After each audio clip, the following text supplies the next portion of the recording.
In this video, we're going to talk about a library of functions and piecewise functions.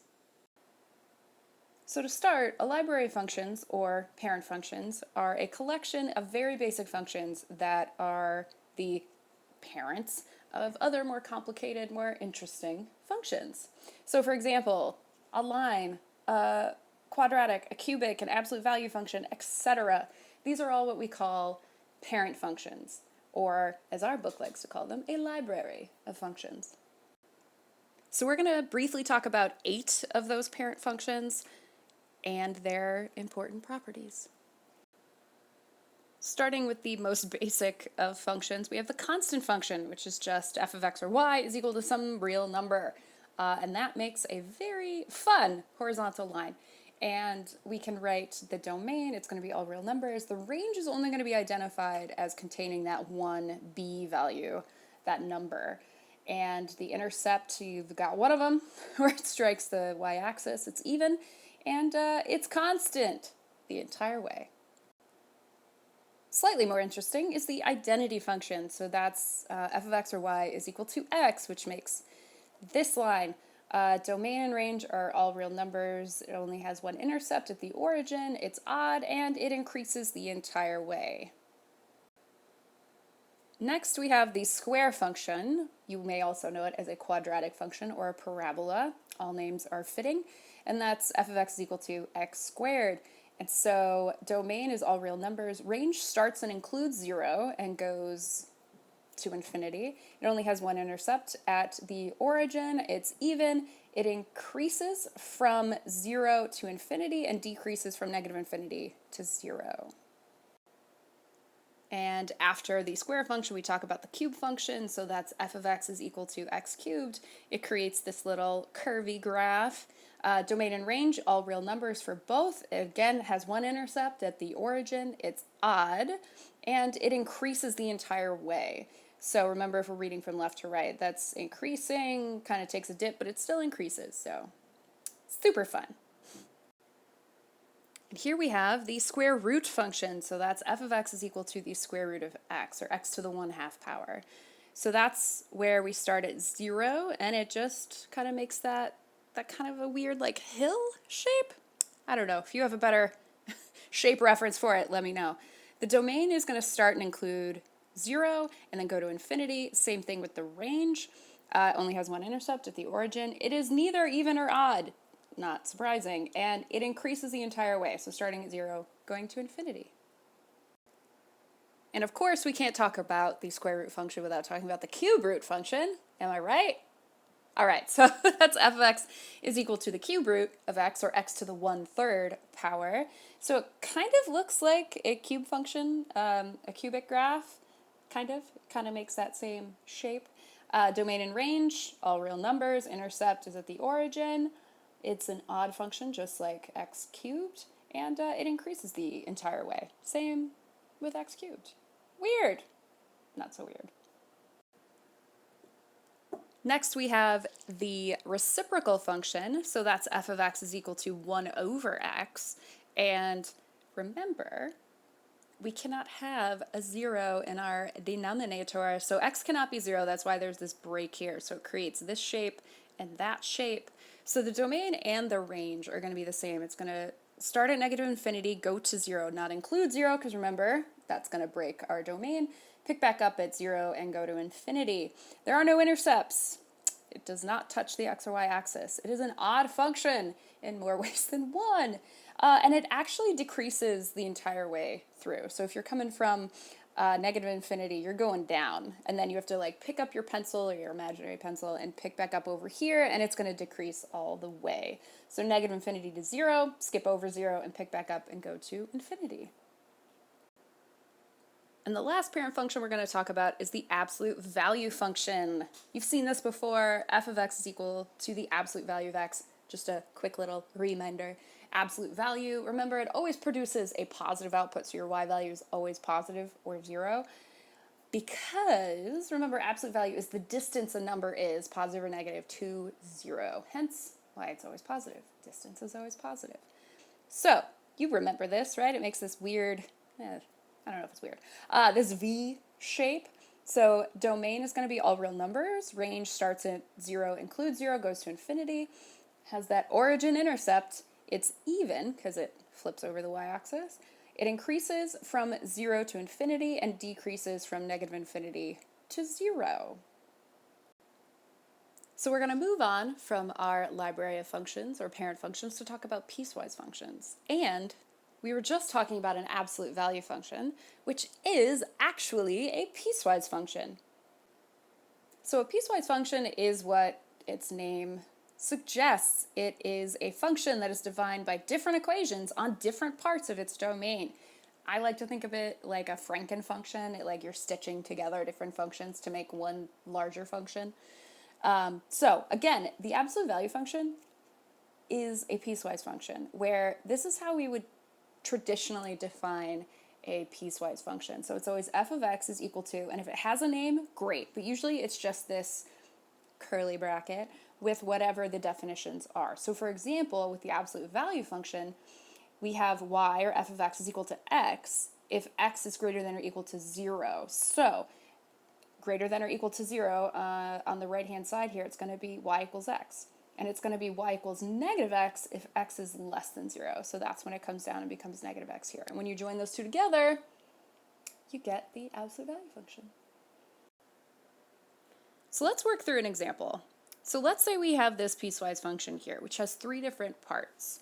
So when x is greater than or equal to negative 3 and less than 1, so it goes from negative 3 to 1, not including 1, we're going to have this line as part of it. So negative 2x plus 1, so that's a line. But when x equals 1, we have y equals 2. So when you have a piece that is defined like x is equal to a number and it's equal to another number over here, that is just a point. So it's going to be 1 comma 2. And that's relatively common in piecewise functions. And then when x is greater than 1, we're going to have part of a quadratic function, x squared. So now let's find these values in our piecewise function. So starting with f of negative 2, I am not going to plug negative 2 into each of these. You might be tempted to do that, but it doesn't work in anything but the one where negative 2 exists. So for example, where in my piecewise function is x going to be equal to negative 2, but between negative 3 and 1. So I'm going to plug negative 2 into this function. So when I plug in negative 2 into that function, I get 5. So let's do the same with f of 1. So we might be tempted to plug it into the same function we just did, this red one, but it doesn't include 1. It's actually going to be right here. So it literally tells us that when f of 1 or x equals 1, it's going to be 2. So f of 1 is 2. Now let's plug in 2. And that one belongs to x squared. So let's do that. And 2 squared is 4, so f of 2 is equal to 4. Next up, let's determine the domain of this piecewise function. We can actually do this with just the definition, without the graph. Or you could graph it and then find the domain, whatever you want to do. But I like to think about domain on a number line, you know this, and doing that with a piecewise function is no exception. So I'm just going to consider each of these pieces and see if I have any jumps or breaks in my domain. Because remember, domain is all real numbers unless you have something that doesn't work. Starting with my very first function here, I go from negative 3, including negative 3, to 1, not including 1. And I shaded in the negative 3, and I left an open circle on 1 because it tells me to. But also, I don't have any restrictions for a linear function. Negative 2x plus 1, linear function, no domain restrictions. So let's move on to the next one. So remember, this guy is going to be a point on our graph. That's 1 comma 2. So that 1, x equals 1, that's going to fill in this open red circle with a closed blue circle. So my domain exists from negative 3 to 1 so far. Let's try our hand at the last one. So the domain of x squared is all real numbers throughout. And even if we start at x is greater than 1, that doesn't matter. So if x is greater than 1, just for the x squared, we'd have an open circle. But remember, that's filled in by this blue piece right here. So that's technically still filled in for our entire domain. And it's going to go on forever to positive infinity. So this represents an amalgamation of my domain where I will start and include -3 and go on to infinity. Do not worry that we've got like open circles and a closed circle. Domain doesn't care. All it cares about is, hey, is that point filled in by something? If the answer is yes, then there's no jumps in that domain. So let's write it. So in interval notation, we've got x is an element of, right, we're talking about domain, -3 inclusive, bracket, right, goes to infinity, or we could say x is an element of all real numbers, x is greater than or equal to -3. Next thing we can do here is locate any intercepts. So remember, intercepts are when x and y are equal to 0. So let's start with the easy one. Where our y-intercept is. So remember, y-intercept means where x is equal to 0. And where does x equal 0 fall here? But in our first one.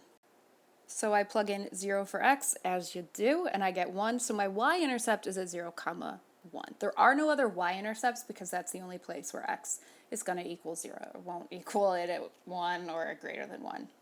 So now x-intercepts are when y is equal to 0. So what I'm going to do is set each of these pieces equal to 0 and see if I come up with a valid x intercept. When I set this first one, -2x plus 1 equal to 0, I do some algebra, and I find that x is equal to 1/2. So there's at least one x-intercept at 1/2, 0. So let's do the same for both of these and see what we get. So if I set 2 equal to 0, that just doesn't work. So this point is not an x-intercept. And then lastly, I set x squared equal to 0, which gives me x is equal to 0. But that is not within that restriction. So there's only one x-intercept because 1/2 does fall within -3 to 1. So y-intercept 0, 1, x-intercept 1/2, 0. All right, now for the fun part. Let's graph this thing by hand. So here's how I like to do it. There are many ways you could do this. This is what I like to do. I like a good table of values because it helps me not screw up my points as bad as it could go.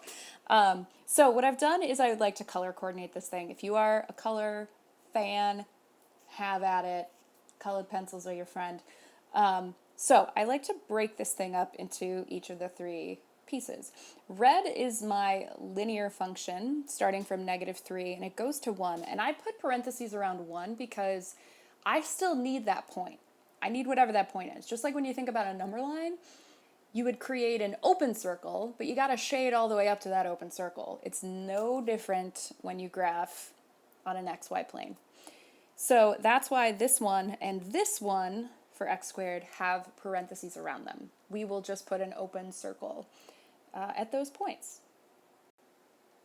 So when I plug in my values from -3 to 1 into my first function, here are my outputs. I'll graph those in a moment. Same deal with 1, 2. That's going to be a point that's going to be a filled-in circle.